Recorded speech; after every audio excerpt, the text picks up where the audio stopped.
À la sortie de l'interview, nous serons arrêtés par la police des étrangers. Pendant ce temps-là, à 5 heures de route, un commissariat sera attaqué à l'arme blanche par des Ouïghours en colère. Bilan 11 morts. Pour nous, ce sera un retour sous escorte à l'aéroport. La priorité pour les Chinois, c'est silence radio sur les Ouïghours. C'était le 28 octobre sur la place Tiananmen à Pékin. Un attentat suicide cause la mort de 2 touristes, à l'endroit qui symbolise le pouvoir en Chine, au pied du portrait de Mao. Ces images sont exclusives, filmées et soustraites à la censure par un touriste français. Après avoir imposé le silence sur l'info, la police dénonce un acte terroriste commis par 3 Ouïghours. Mais rien sur les motifs de la colère de cette minorité musulmane qui vit dans l'ouest du pays. S'il s'avère que c'est une attaque délibérément politique, c'est très important. C'est le coup le plus dur depuis des années contre la politique sécuritaire ici à Pékin. Alors on est allé voir le Xinjiang, aux confins de l'Empire du Milieu, entre les montagnes des Tian Shan et le désert du Taklamakan. Bienvenue à Kashgar, une ancienne oasis au carrefour des routes de la soie. Ici, ce n'est plus vraiment la Chine. Les Ouïghours sont musulmans, turcophones et portent des toques en astrakhan. Avec un visa de touriste, nous avons tenté de nous rendre dans le village de l'auteur de l'attentat. Mais impossible de franchir le premier barrage sur la route, la zone est interdite aux étrangers et les journalistes ne sont pas les bienvenus à Kashgar. Car le gouvernement chinois pratique ici la politique du bulldozer. Sous prétexte de risque sismique, la vieille ville est en train d'être rasée. Pour visiter ce qu'il en reste, il faut acheter son billet comme au zoo, et l'argent c'est pour le gouvernement. C'est combien ? 4 €.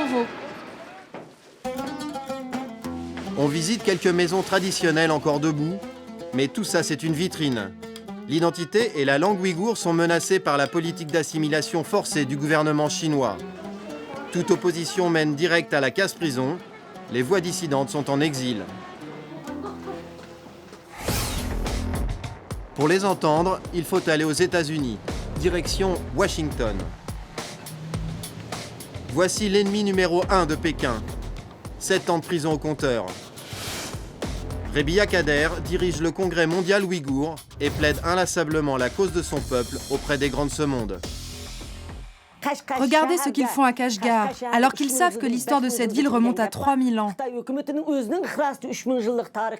Ils ont démoli nos maisons traditionnelles, ils détruisent notre culture, notre architecture, notre ville Kashgar. Donc ils veulent enterrer toute notre histoire avec nous. La ville change de physionomie au rythme d'une colonisation accélérée. Les Ouïghours représentaient 80% de la population de la région en 1950, moins de la moitié aujourd'hui. Des Chinois Han arrivent tous les jours de tous les coins du pays pour travailler et s'installer ici. On a voyagé jusqu'ici pour ramasser le coton. Les Ouïghours subissent sans avoir leur mot à dire. On est très content du développement de la ville. Et est-ce que vous acceptez bien le fait que beaucoup de Chinois arrivent ici ? Sourire gêné, ici personne ne parle, c'est le règne de la peur. La situation des Ouïghours est dramatique. Ils n'ont pas le droit de sortir du pays ni de s'exprimer. Au-delà des journalistes, même entre eux, les Ouïghours craignent de parler de la situation. Au sein des familles, on s'exprime par des gestes. Les gens croient qu'il y a des micros dans les décodeurs de télévision. Privés de liberté, les Ouïghours se radicalisent. Selon Pékin, il y aurait eu 200 attentats en 2012 attribués à des terroristes islamistes. Souci sécuritaire numéro 1 des Chinois, le Xinjiang est quadrillé par la police et des milliers de caméras. Depuis qu'en juillet 2009, une manif a dégénéré en émeute sanglante, opposant des Ouïghours révoltés aux colons chinois. Des scènes terribles, un bilan de 200 morts, et par la suite une répression tout aussi féroce.